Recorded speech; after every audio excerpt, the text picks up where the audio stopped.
Le surréalisme contre la Révolution de Roger Vaillant. Préface.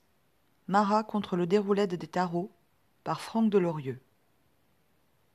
Au lendemain de la Libération, en 1948 exactement, Roger Vaillant publie Le surréalisme contre la Révolution dans la collection Problèmes des éditions sociales, où se retrouvaient des auteurs tels que Aragon, Cachin, Garaudy, Canapa, Politzer et un peu plus tard Elsa Triolet.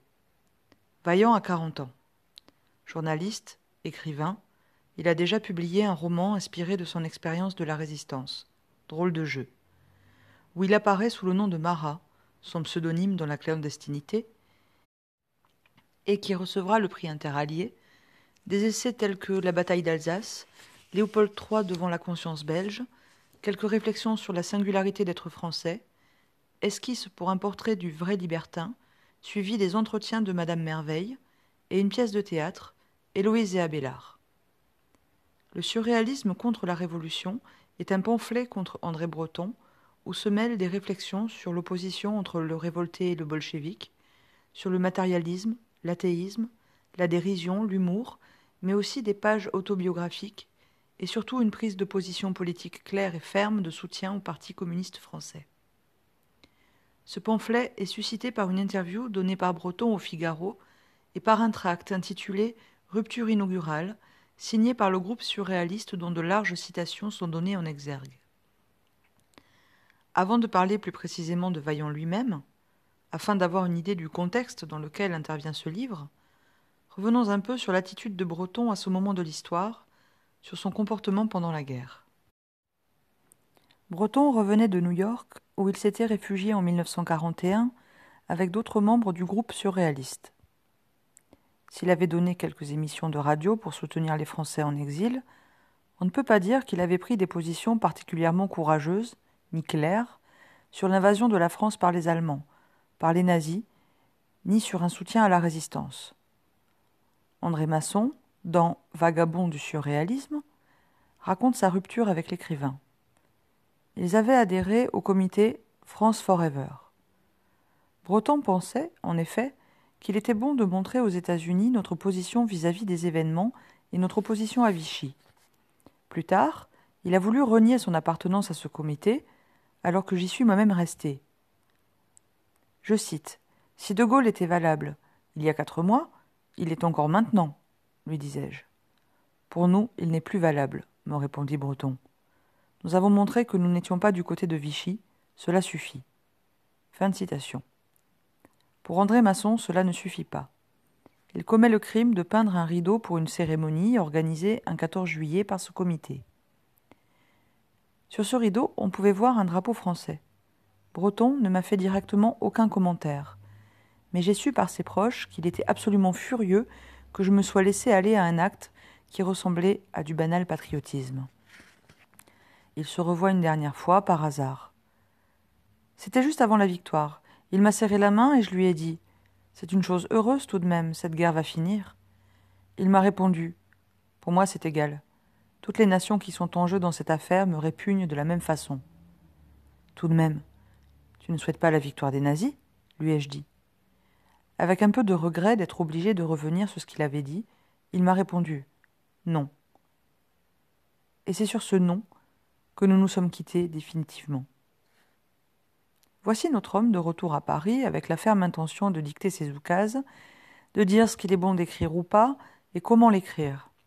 Breton, de nouveau, comme si la guerre n'avait rien changé, veut régner. Un de ses proches, Benjamin Péret, avait déjà commis en 1945 un pamphlet, Le déshonneur des poètes, dans lequel toute la poésie de la résistance est condamnée.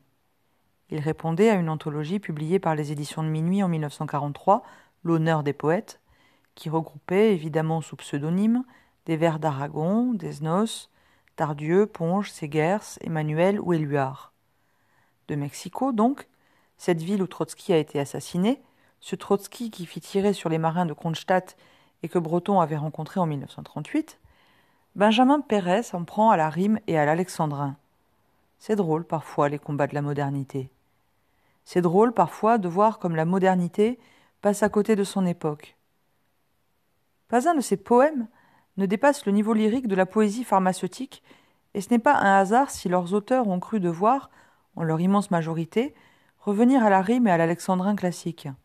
La forme et le contenu gardent nécessairement entre eux un rapport des plus étroits, et dans ces entre guillemets vers, réagissent l'un sur l'autre dans une course éperdue à la pire réaction. Fin de citation.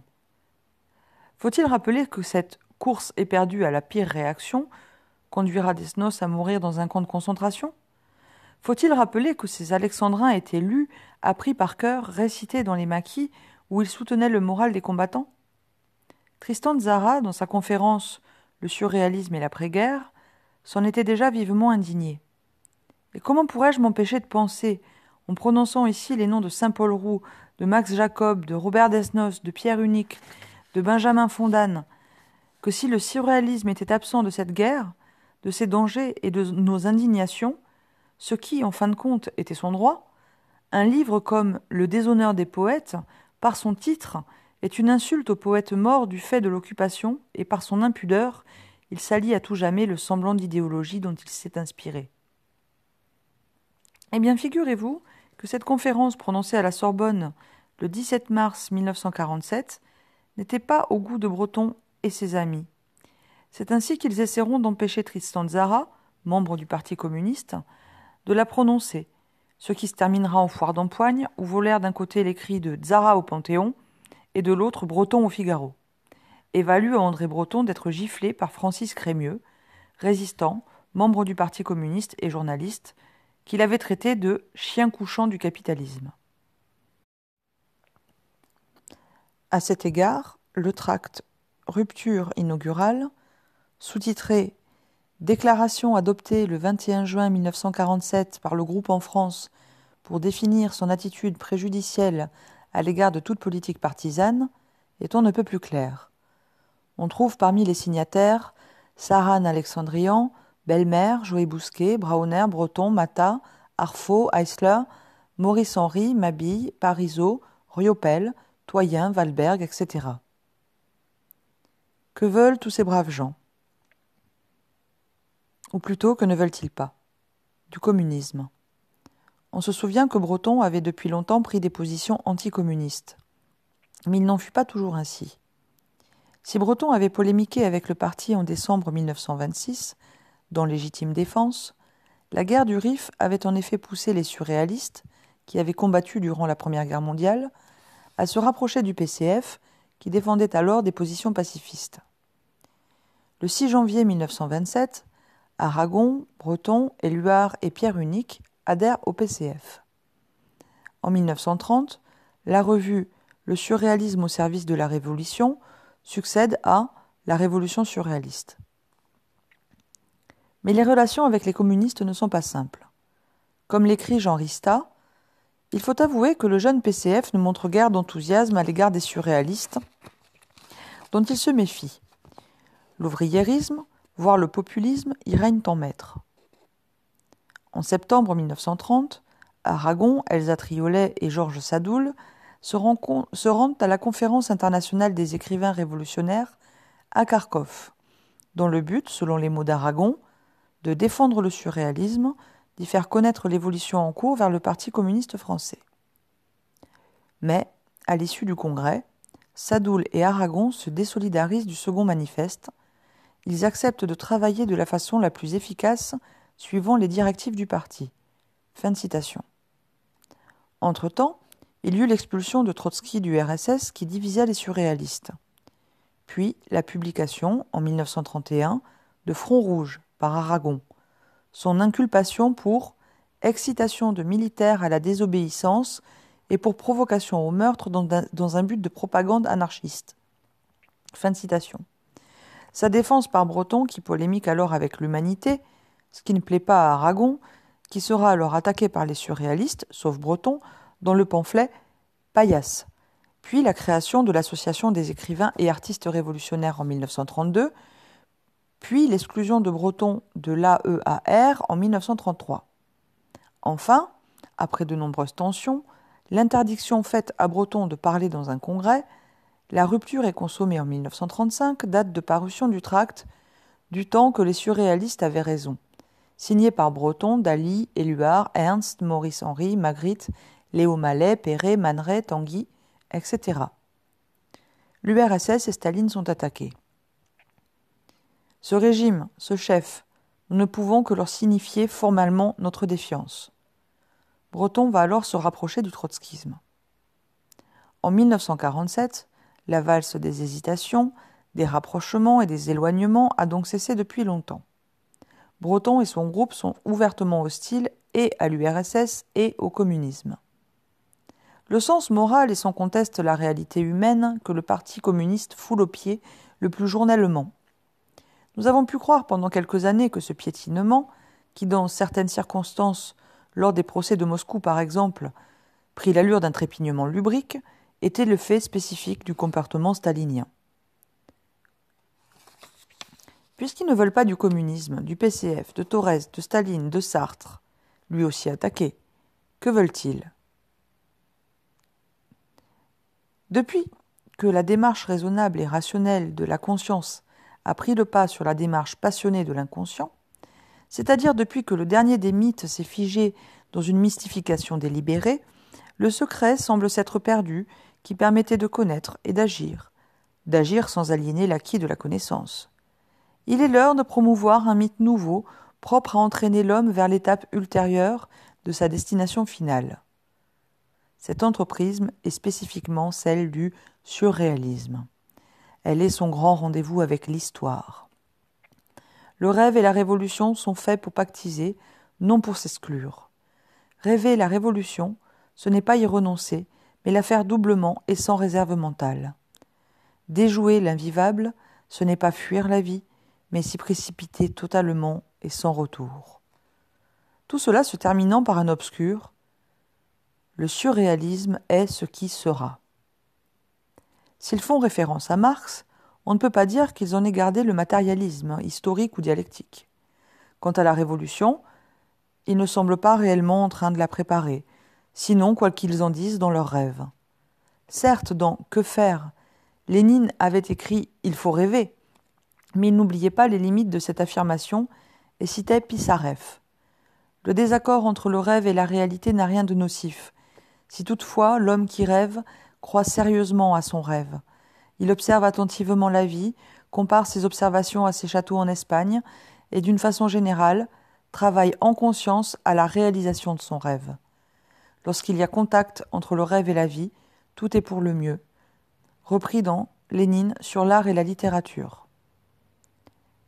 La revendication du mythe montre bien que le rêve des surréalistes n'est qu'un château en Espagne, dans quoi ils s'enferment. De fait, leur position esthétique et politique, leur anticommunisme, font de Breton, Perret et autres, qu'ils le veuillent ou non, qu'ils le sachent ou non, des alliés objectifs de la classe bourgeoise et de la réaction.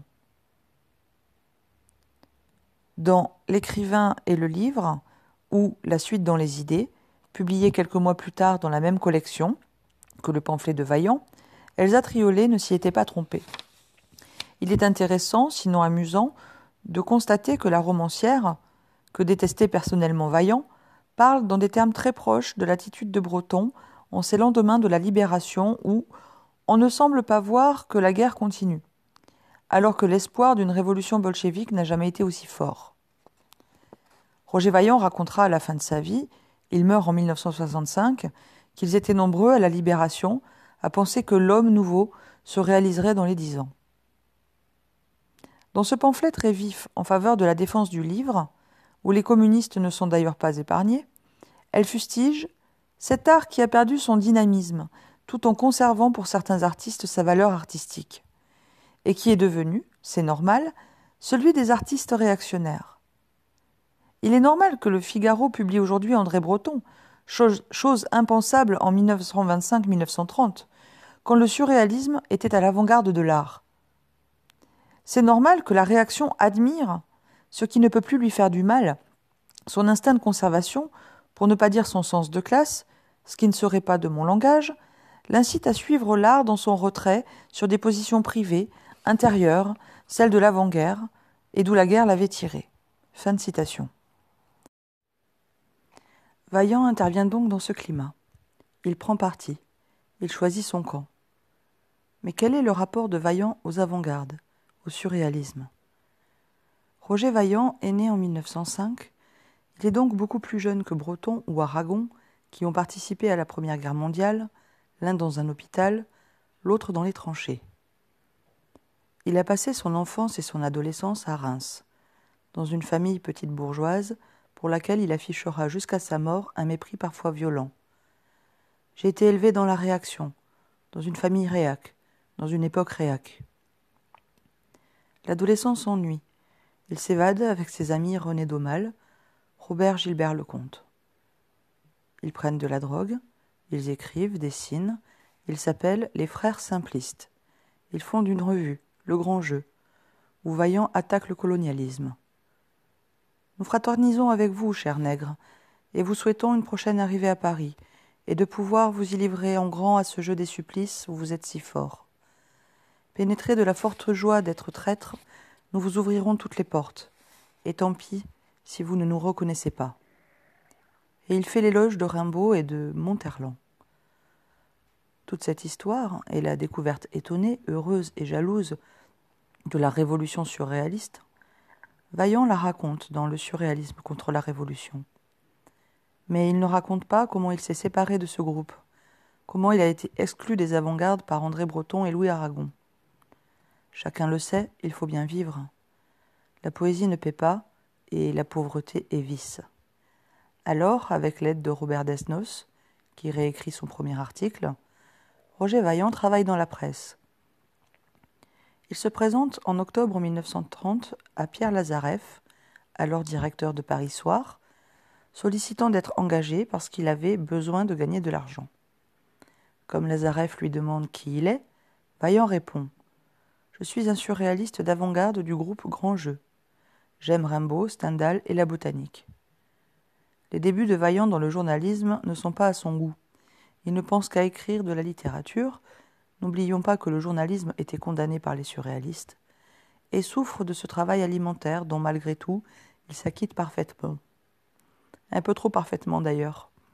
Il fait ce qu'on lui demande, il y met parfois un peu trop d'enthousiasme stylistique. Un entrefilet sera la cause d'un des grands tournants de sa vie. On lui commande un éloge de Chiappe, préfet de police de Paris ultra-autoritaire, ennemi des surréalistes, grand organisateur de rafles anticommunistes, zélé dans la répression des mouvements ouvriers et qui finira à Vichy. Vaillant, qui pour une fois ne prend pas ou oublie de prendre un pseudonyme, écrit pour Paris Midi du 15 septembre 1928 son éloge de Chiappe, dont le titre de l'hymne Chiappe-Martia donne déjà une idée des termes d'exaltation. Souhaitons que les Parisiens soient également ravis d'entendre dans leur square public l'hymne intitulé Chiappe-Martia, à la gloire de l'épurateur de notre capitale. Ce petit article de commande, somme toute plus ridicule qu'autre chose, aurait pu passer inaperçu. Il servira de prétexte à un violent règlement de compte. Breton et Aragon ne voyaient pas toujours d'un bon œil ce groupe de jeunes gens qui marchaient sur leurs plates-bandes. En gros, il s'agissait soit de les mettre au pas, soit de les mettre à l'écart. Sous prétexte d'évoquer le sort fait à Trotsky en URSS, une réunion est décidée pour le 11 mars 1929 dans un bar de la rue du Château à Paris. De Trotsky, il ne sera pas question. Le déroulement de la séance nous est essentiellement connu par deux documents. Les mémoires d'un membre du groupe surréaliste André Thirion, révolutionnaire sans révolution, qui pour une fois dans ce livre parle d'événements dont il fut réellement le témoin, et un texte rédigé par Louis Aragon et co-signé par André Breton, à suivre, paru dans la revue belge Variété de juin 1929. L'objectif de la réunion est clairement défini par le sous-titre d'A. À suivre, petite contribution au dossier de certains intellectuels à tendance révolutionnaire. André Thirion, quant à lui, définit les choses encore plus clairement. Aragon et Breton avaient entrepris de déconsidérer Vaillant de telle manière qu'il n'en resta rien. Thirion poursuivra Vaillant de sa haine jusqu'au bout. Quelques paragraphes plus loin, il note « Ce très médiocre littérateur devait adhérer au Parti communiste à la Libération afin de hurler avec les loups, comme dans Paris Midi en 1929. La guerre finie, il n'était pas plus glorieux de servir Staline et sa terreur que d'avoir approuvé en 1929 le préfet de police fascisant Jean Chiappe. Mais ce n'est très certainement pas les qualités d'écrivain de Vaillant qui provoquent chez lui une telle rage. D'évidence, avec une parfaite malhonnêteté intellectuelle, très caractéristique de la plupart des anticommunistes, André Thirion ne songe pas 30 secondes à l'impact de la victoire de Stalingrad sur les esprits. En 1945, Staline était avant tout le vainqueur de Stalingrad, le maréchal qui fait avancer l'armée rouge jusqu'à Berlin, donnant à l'Europe entière et sans doute à une partie du monde l'espoir d'une possible et rapide révolution. Zara, dans la conférence déjà citée, n'écrivait-il pas « Je pense à l'URSS qui a dépensé pendant cette guerre les espoirs que nous mettions en elle. » Mais la révolution, Thirion s'en fout, ou plus exactement il la rejette. Avant de terminer ses mémoires en affirmant que la révolution est un accident, il rapporte une conversation avec Breton, où il lui dit « La révolution prolétarienne n'aura pas lieu. De plus, la sauvegarde de la liberté exige que le capitalisme privé ne soit pas détruit. La dialectique hegelienne est une méthode de connaissance approchée parmi beaucoup d'autres. Tu vois qu'il ne reste pas grand-chose de la foi de ma jeunesse. » Le poète, qui avait posé aux côtés de Trotsky pendant la guerre, et qui avait rédigé avec lui un manifeste pour un art révolutionnaire indépendant, ne s'en émeut pas. Nous fûmes d'accord pour condamner l'importance excessive qu'avait prise la politique depuis la Révolution française. Un an avant la parution du surréalisme contre la Révolution, Thirion adhérait au parti politique créé par le général de Gaulle. Le procès de Vaillant va s'instruire, alors même que la sentence est déjà fixée. Vaillant déclare qu'il ne s'estime pas plus coupable que l'ouvrier qui fabrique des obus. Le brouhaha qui suivit le réduisit au silence. À suivre donne le ton de la condamnation. Que M. Vaillant vomisse la police, c'est une image, pas très belle. Il sera vomi avec elle. Ses amis Daumal et Gilbert Lecomte ne le défendent que mollement, sinon, de fait, pas du tout. Quelque temps plus tard, Daumal écrira même à Roland de Renéville. Franchement, nous nous sommes expliqués, et il a reconnu que le maintien de nos relations et l'absence de gêne dans notre amitié, que pareil événement ne peut entamer que si l'on est surréaliste, bien entendu, exigeait qu'il déclarât publiquement qu'il se retirait momentanément de l'activité commune du grand jeu. Ainsi, nous n'avons plus à nous croire obligés, ce qui devenait très pénible, de les défendre par principe devant quiconque, de répondre de ses faits et gestes et de le laisser considérer comme représentant le grand jeu. Seul Ribemont de Seigne prend parti en sa faveur. Il défend Vaillant en disant qu'il faut bien que celui-ci gagne son pain, et que ceux qui lui reprochent de tels articles, en interrogeant bien leur conscience, trouveraient probablement dans leur vie des choses aussi répréhensibles au point de vue révolutionnaire. Les protestations sont vives, et Ribemont de Seigne quitte la salle. Le 12 mars 1929, il envoie une lettre à Breton, qui marque une rupture définitive avec le groupe surréaliste, et sera reprise dans « À suivre ». Ainsi, voilà à quoi aboutit toute votre volonté commune. Jugement, jugement, jugement. Et de quelle sorte ? Votre action révolutionnaire, lessive de personne. Il y rajoute même une comparaison avec Staline, que Vaillant pleurera à sa mort en 1953, avant de pleurer bien plus amèrement encore en 1956. Vous êtes des bureaucrates de la pureté et du jugement. Je ne comprends pas comment le fait de jouer son Staline au petit pied, son Staline de pacotille, le vrai Staline n'est déjà pas drôle, peut être tentant. Quant à servir la Révolution, c'est comique. On croirait vraiment lire la page relative à la discussion dans le parti, dans l'Humanité, ou les résolutions du comité central, ou du BP, mais en moins bien. En cas de révolution, je suis sûr que vous serez mis hors d'état de nuire, dès le début. L'année suivante, son texte « Papologie d'André Breton » ouvre le pamphlet « Un cadavre », dirigé contre le pape du surréalisme, où il refait allusion à cet épisode. À cette heure où sont maîtresses de la rue ces deux ordures, la littérature et la police, il ne faut s'étonner de rien. Aux deux extrémités, comme Dieu et le diable, il y a Chiappe et Breton. Au final, il n'y aura pas d'action commune entre le grand jeu et les surréalistes. Vaillant se retrouve aussi seul que l'adolescent qu'il était. Il n'avait plus rien en commun avec ses anciens amis D'Aumale et Gilbert Lecomte. Dans le 3e et avant-dernier numéro du Grand Jeu, automne 1930, un communiqué signé des trois est publié. Certaines antinomies s'étant révélées ces derniers temps entre la pensée de Roger Vaillant et celle de ses amis, il a préféré, en complet accord avec Roger Gilbert Lecomte et René D'Aumale, de ne pas collaborer à l'activité du Grand Jeu jusqu'à ce que ces antinomies soient résolues. Elles ne le seront jamais. Vaillant traverse alors une dépression. D'Aumale et Gilbert Lecomte sombreront dans des délires ésotériques avant de mourir ravagés par la drogue. En 1934, il écrit à Jean Beaufret. Lecomte est fou et passe ses rares instants de lucidité à essayer de prouver qu'il est encore intelligent. D'Aumale joue au mal qui protège son épouse, entre une vieille femme et un vieillard qui se croit prophète.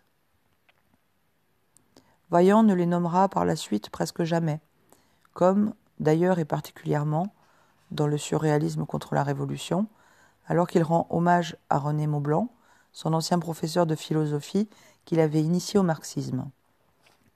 Des années après, il notera ses propos amers, tristes. Des trois que nous étions, deux sont morts. Je n'ai survécu qu'à force de légèreté et de légèreté. Mais aujourd'hui, tout cela me dégoûte comme une histoire de castration. D'aucuns ont analysé le surréalisme contre la Révolution comme étant un moyen pour Vaillant de régler ses comptes avec Breton et ses anciens amis, de tirer un trait sur son passé. Quant à moi, je n'en sais rien. Je me méfie de ces interprétations psychologiques, pour ne pas dire psychologisantes. Je préfère m'en tenir au texte et aux faits. Comme l'écrivait Vaillant, psychologie, fausse science, mauvaise littérature. L'attaque de Roger Vaillant contre le surréalisme est bel et bien liée aux circonstances historiques qui font que ce mouvement n'est plus ni à l'avant-garde, ni révolutionnaire. La révolte n'a qu'un temps. Dans quelques réflexions sur la singularité d'être français, il notait déjà « Les surréalistes furent en leur temps le sel français de la France. Ils poussèrent l'irrespect jusqu'à ses plus extrêmes limites. C'est une position difficile à tenir, parce qu'elle aboutit aux contradictions types. Mépriser jusqu'à la raison, mais c'est la raison qui provoque et soutient le mépris. Systématiser l'irrespect, mais l'irrespect est la négation de tout système, etc. Ce ne pouvait être qu'un moment, mais certes, le moment le plus pathétique, le plus bouleversant de la pensée, le moment convulsif. La pensée atteint sa plus grande intensité au moment où elle se détruit dans la contradiction. Et il notait, quelques fragments plus haut, que, sans grandeur d'âme, l'irrespect n'aboutit qu'à friponnerie. Ce petit essai fait également l'éloge du matérialisme et de l'athéisme. Vaillant est pour la raison contre la foi. La religion est une friponnerie. Dans le surréalisme contre la Révolution, Vaillant revient très précisément sur cette espèce de mysticisme, d'occultisme, dans quoi Breton sombrera corps et âme, si j'ose dire, après la guerre. Que Breton n'ait pas encore pris conscience que tout gain de liberté se fait contre le sacré, que ce sont deux termes rigoureusement antinomiques, passe encore. Mais comment n'est-il pas atterré en s'apercevant qu'il se rencontre aujourd'hui avec ceux qu'il considérait naguère comme ses ennemis de classe et qui travaillaient eux aussi à réintroduire le sacré dans le monde contemporain ? On peut noter qu'en 1930 déjà, dans le pamphlet « Un cadavre », où il apparaît les yeux fermés, le front ceint d'une couronne d'épines, Breton est attaqué sur les défaillances de sa pensée politique et sur son côté curé. Jacques Prévert. Un jour, il criait contre les prêtres. Le lendemain, il se croyait évêque ou pape en Avignon, prenait un billet pour aller voir et revenait quelques jours après, plus révolutionnaire que jamais, et pleurait bientôt de grosses larmes de rage le 1er mai parce qu'il n'avait pas trouvé de taxi pour traverser la place Blanche. Jacques Baron. Un fameux marxiste que ce Breton-là. Un marxiste qui joue au poker avec le Tsar Péladan. Marxiste comme il est hegelien, à travers Benedetto Croce. Comme il est poète, comme il est marchand de tableaux. Il s'est cru un génie parce que les voyantes le lui ont dit. Vaillant n'avait pu ignorer l'existence de ce pamphlet. Il en avait, à l'époque, d'autant plus sûrement eu connaissance que son ami Pierre Lazareff en avait rendu compte dans Paris Midi, à la même page qu'un article signé Georges Homer, pseudonyme de Vaillant. Si les positions de Breton étaient déjà insupportables en 1930, comment auraient-elles pu être plus supportables au lendemain de la guerre et à la veille de la guerre froide, quand la résistance avait suscité l'espoir d'une rapide révolution bolchevique ? L'un des faits de grande importance dans cette publication est le choix de l'éditeur, les éditions sociales qui dépendent du Parti communiste français. Alors qu'il a fait la résistance dans les rangs gaullistes, Vaillant commence à écrire dans la presse communiste, Action, Libération, les Lettres françaises, dès 1944. Vaillant choisit donc clairement son camp. Il affiche ainsi ouvertement son soutien à un parti qui avait refusé sa demande d'adhésion pendant l'occupation à cause de sa toxicomanie qui le rendait dangereux dans la clandestinité. Néanmoins, il demeure en marge. La publication du surréalisme contre la Révolution sera cependant une nouvelle tentative avortée d'adhésion au PCF, ou plus exactement, elle n'eut pas de suite. Sa position se durcira avec le temps. En 1950, alors qu'il est en train d'écrire son roman « Bon pied, bon œil », ses adieux à la culture bourgeoise, il écrit à sa femme Élisabeth Vaillant. La volonté du peuple s'identifie au Parti communiste. Mais ce n'est qu'en 1952 que Vaillant prendra enfin la carte du PCF. Jacques Duclos avait été arrêté à cause d'une manifestation organisée contre la venue à Paris du général américain Ridgway. Le 7 juin 1952, Vaillant lui envoie sa pièce « Le colonel Forster plaidera coupable » à la prison de la Santé, avec une dédicace qui lui demande d'accepter son adhésion au Parti communiste français. Duclos salue en lui un nouveau combattant de la grande cause du communisme, de la grande cause de Marx, Engels, Lénine, Staline. Vaillant déclare alors « Preuve m'avait été faite année par année que le Parti communiste constitue réellement l'avant-garde du combat pour la paix, pour la liberté et pour le bonheur des hommes. » Suivent des années de militantisme dans l'Ain, aux côtés du député Henri Bourbon, jusqu'à ce que la publication en 1956 du rapport Khrouchtchev le terrasse. Quelques années plus tard, il s'éloignera du parti, se contentant de ne pas reprendre sa carte et demeurant jusqu'à la fin de ses jours silencieux, en retrait de la vie politique, sans pour autant jamais désavouer ses engagements. Roger Vaillant meurt le 12 mai 1965. Il est enterré avec le drapeau de la libre pensée. Pour Vaillant, soutenir le communisme, rejoindre le PCF, c'était renouer avec l'avant-garde. Il constate que le mot avant-garde a changé de signification. Que Breton ait pu faire la une du Figaro montre bien, pour lui, comme pour Elsa Triolet, comme pour Tristan Tzara, que le surréalisme n'est plus apte à porter la moindre révolte, la moindre attitude révolutionnaire. Bien au contraire, elle sert les intérêts de la classe bourgeoise, de la réaction et du capital. La bourgeoisie française réactionnaire a bien dû lâcher du lest. Elle concentre tout ce qui lui reste de force contre le seul ennemi qu'elle juge vraiment dangereux, le communisme. Plus de luttes intestines. On accepte toutes les alliances, même celles des surréalistes, des existentialistes, des pédérastes, des sacrilèges, des évadés, des sadiques. Tant pis pour la morale, la religion, Saint-Cyr et le Sacré-Cœur. Tout ce qui peut être utilisé contre le communisme est bon. Front commun contre les marxistes. L'avant-garde est ailleurs. Il n'est plus aujourd'hui de scandale littéraire ou artistique possible. Tout Paris s'est pressé à la dernière exposition surréaliste. Les romans de Sartre connaissent les gros tirages, on récite des poèmes lettristes dans les boîtes à la mode. Le Figaro littéraire a ouvert ses colonnes à André Breton. Il n'est plus qu'un scandale possible, même en matière littéraire, c'est d'être communiste. La seule avant-garde vraie en France aujourd'hui, c'est celle des jeunes écrivains marxistes qui cherchent, en tâtonnant, le moyen d'expression.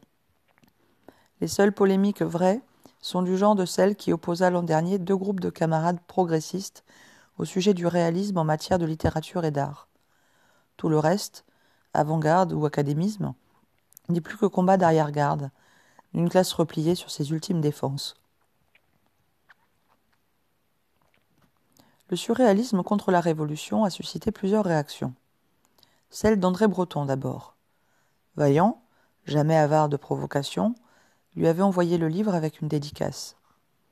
Il fut retrouvé dans sa bibliothèque avec une lettre datée de 1948. « Je viens de lire vos déclarations dans La Semaine dans le Monde. Mais ne savez-vous donc pas que depuis quelques années déjà, ce n'est plus avec des mots que se fait un cadavre ?» Dans ses entretiens radiophoniques avec André Marino de 1952, Breton dit que Vaillant lui a adressé par écrit des menaces de mort, suscitant les doutes de certains commentateurs. La lettre ne sera connue que bien plus tard, lors de la dispersion en vente publique de la bibliothèque de Breton. Breton lui répond dans une interview pour la Gazette des Lettres, le 31 juillet 1948. Après avoir perfidement rappelé l'exclusion du flagorneur de Chiappe, après l'avoir qualifié de mercenaire émérite et de faussaire, il termine par « Que voulez-vous que je rajoute à cela ? Qu'il ne dépare pas la collection de maurassiens repentis et de néo-patriotes à la vieille mode hervéiste, qui constituent les principaux ornements du parti stalinien français ? Daignons, voulez-vous, à ces obséquieux serviteurs à tout gage, le droit de parler de pensée libératrice. » On mesure bien la violence de l'anticommunisme de Breton.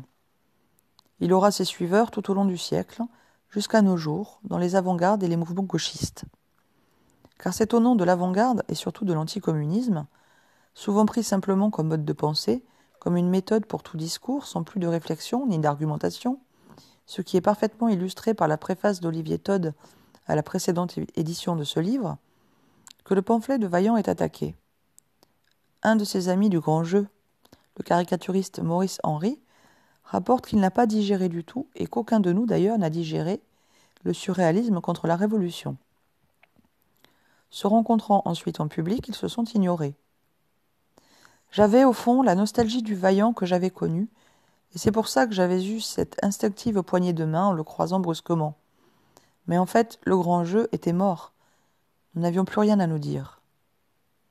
Yves Courrière, dans sa très documentée et idéologiquement douteuse biographie de Vaillant, écrit « Il y avait pourtant quelque injustice à condamner à travers ce pamphlet le surréaliste qu'il avait été au profit du militant marxiste qu'il entendait devenir. Au nom de l'efficacité admirée chez les permanents du parti, il s'efforçait de renier son passé, tout comme il avait voulu à toute force renier la société qui en était responsable, à commencer par sa famille et ses anciens amis. » Et Olivier Todd de surenchérir. On peut voir dans ce pamphlet une des nombreuses dérives politiques de l'âge et un fragment d'autobiographie. Lorsqu'il accuse les surréalistes d'être des petits bourgeois, Vaillant s'en prend à son enfance et à son adolescence. Au passage, il oublie que la bourgeoisie, grande ou petite, porte la culture. Note. La bourgeoisie, grande ou petite, ne porte pas la culture. Elle l'accapare, elle la vole, ou elle la met à son service comme moyen pour assouvir sa domination, comme moyen de propagande, comme objet de spéculation. Dans le livre précédemment évoqué, Elsa Triolet cite Mayakovsky. La compréhension des masses est le résultat de notre lutte, et non la chemise dans laquelle naissent les livres chanceux d'un quelconque génie littéraire. Il faut savoir organiser la compréhension d'un livre. Les classiques Pouchkine, Tolstoï sont compréhensibles pour les masses. Est-ce vrai ou pas vrai ? C'est vrai et pas vrai. Pouchkine n'a été compréhensible entièrement que pour sa classe, pour la société dont il employait le langage, avec les concepts et les sentiments de laquelle il opérait. Nous ne savons pas si Pouchkine avait été compris par la masse paysanne de son temps, pour la bonne raison qu'elle ne savait pas lire. Quand il reproche perfidement à Breton d'avoir passé les années les plus dramatiques de la guerre aux États-Unis, comprenez, moi j'étais résistant, il rappelle Jdanov, accusant un autre écrivain, Zotchenko, d'avoir été embusqué à Alma-Ata. Ben voyons. Olivier Todd ne savait sans doute pas, quand il prit sa plume, que Tristan Tzara, dans la conférence déjà citée, faisait à Breton le même reproche. Ce n'est pas en tout cas des quais de Brooklyn que nous est venue la recette contenant le dosage exact des moyens à employer en vue de défendre une liberté qui, aussi souveraine fut son exigence, se réduisait souvent, du temps des nazis, à des concepts bien humbles, dérisoires, si on les jugeait du haut de la statue de la liberté. Fin de citation. Mais surtout, messieurs Courrière et Todd Ont-ils remarqué le dernier paragraphe du pamphlet ? Citons-la. Que le Parti des travailleurs put reconnaître Picasso comme le plus grand peintre de l'époque, et que Picasso put adhérer sans aucune réserve au Parti des travailleurs, aurions-nous cru en 1930 que cela fût possible aussi vite, que cela pût se réaliser, nous encore vivants ? Nous fûmes quelques-uns à pleurer de joie en découvrant le gros titre qui marquait théâtralement la résolution de la contradiction la plus déchirante de notre jeunesse. Quelle est l'esthétique de Vaillant communiste ? Quelle est l'esthétique qu'il défend dans ce pamphlet ? Picasso, et non l'étoile réaliste socialiste que Jdanov va commander à partir de 1947. Pierre Hervé, son ami et son collègue à Action, n'avait-il pas donné en 1946 à ce journal un article intitulé « Il n'y a pas d'esthétique communiste » ? D'ailleurs, en 1951, Vaillant exprimera clairement ce qu'il pense de la peinture dite réaliste socialiste. Je suis toujours pour le réalisme quand on l'oppose à l'académisme comme la vie à la mort. Mais les socialistes n'ont pas encore eu le temps de broyer assez de couleurs pour s'apercevoir que ce qui est réel, ce n'est pas le modèle, c'est la peinture. Le modèle n'est réel que tant qu'il pose. Il n'en demeure sur le tableau qu'une abstraction, son image. Mais de la couleur étalée sur une toile, c'est réel. Et quand on la fait gicler joliment, bien excitant à regarder pour celui qui s'y connaît en giclure.